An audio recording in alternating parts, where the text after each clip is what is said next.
اور چونکہ وہ زرعی زمین سے ہونے والی آمدن جو تھی اس کو اس پہ ٹیکس نہیں لگتا، تو اس کو اس وقت کے ان کے ٹیکس کنسلٹنٹ جو نقوی صاحب ہیں جن کا اب انتقال ہو چکا ہے، ان کے مشورے کے تحت اس کو جو ہے وہ ٹیکس سے استثناء حاصل تھا، تو اس لیے اس کی آمدن کبھی شو نہیں کی گئی، جبکہ وہ اس کے ساتھ ساتھ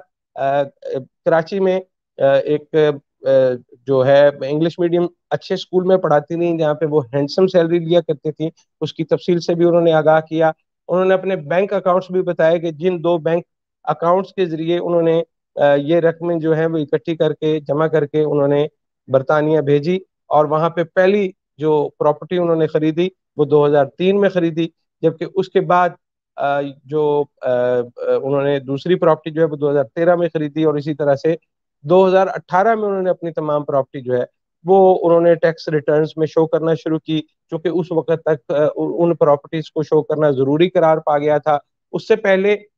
جو آپ کی بیرون ملک پراپرٹی ہے اس سے متعلق ٹیکس حکام نہیں پوچھا کرتے تھے، لیکن جب یہ ترمیم ہوئی تو اس کے بعد انہوں نے ٹیکس ریٹرنز میں اپنی بیرون ملک کی جو تینوں پراپرٹیز ہیں ان کو شو کرنا شروع کیا، جن میں سے ایک ان کی اور ان کی بیٹی کے نام ہے، ایک ان کے بیٹے کے نام ہے، اور اسی طرح سے انہوں نے پوری تفصیل بتائی کہ کس طرح سے انہوں نے یہ پراپرٹی حاصل کی، اور ایک پراپرٹی جو ہے اس میں ان کے بیٹے کی رہائش ہے جو وہاں پر زیر تعلیم ہے، جبکہ 2 پراپرٹیز جو ہے وہ جو ہیں وہ کرائے پر اٹھا رکھی ہیں، اور اس کی آمدن ہوتی ہے جس پر وہ برطانیہ کی حکومت کو باقاعدہ ٹیکس ادا کرتی ہیں، اور ان کا یہ کہنا ہے کہ وہ پاکستان میں ہونے والی آمدن پر پاکستان میں ٹیکس ادا کرتی رہی ہیں، جبکہ برطانیہ میں جو کرائے پر انہوں نے اپنی پراپرٹی دے رکھی تھی اس پہ جو آمدن ہوا کرتی تھی اس پر بھی انہوں نے برطانیہ کے حکام کو ٹیکس ادا کیا، بلکہ وہ ٹیکس کسی سال میں زیادہ جو ہے وہ انہوں نے پے کیا، جو کہ بعد میں ریفنڈ کیا گیا برطانوی ٹیکس حکام کی طرف سے۔ آج کی اس پوری تفصیل کے بعد وہاں پر عدالت میں یہ ایک بڑا کنسرن تھا کہ اب حکومتی کیس تقریباً ختم ہو چکا ہے، جو کہ یہاں پر روز پریس کانفرنس کے ذریعے یہ مطالبہ کیا جاتا تھا کہ آپ منی ٹریل نہیں دے رہے اور منی ٹریل چھپا رہے ہیں۔ آج وہ تمام کی تمام منی ٹریل جو ہے وہ سامنے رکھ دی گئی، کیونکہ یہ بینکنگ چینل کے ذریعے 7 لاکھ پاؤنڈ جو ہیں وہ برطانیہ منتقل کیے گئے تھے، جن میں سے کوئی 2 لاکھ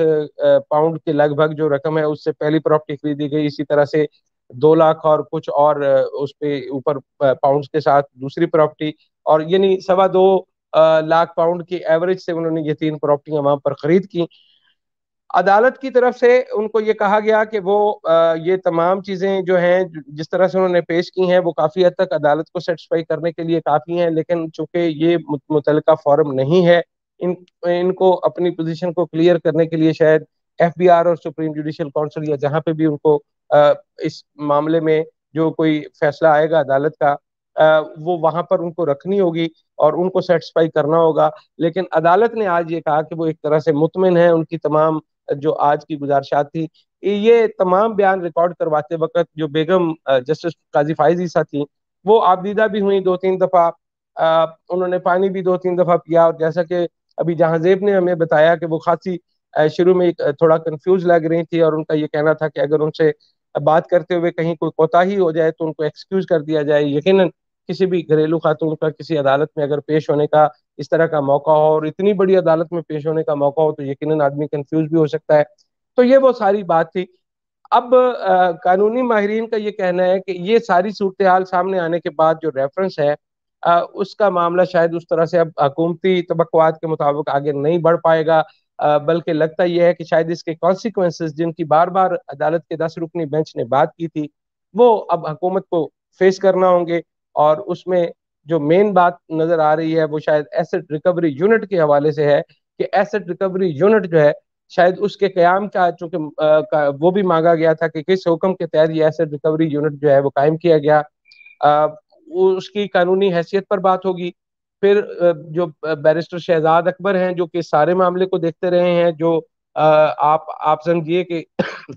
آرکیٹیکٹ ہیں اس ریفرنس کے، ان کو اس کے کانسیکوینسز بھگتنا ہوں گے، اور بہت سارے لوگوں کو کہنا ہے کہ شاید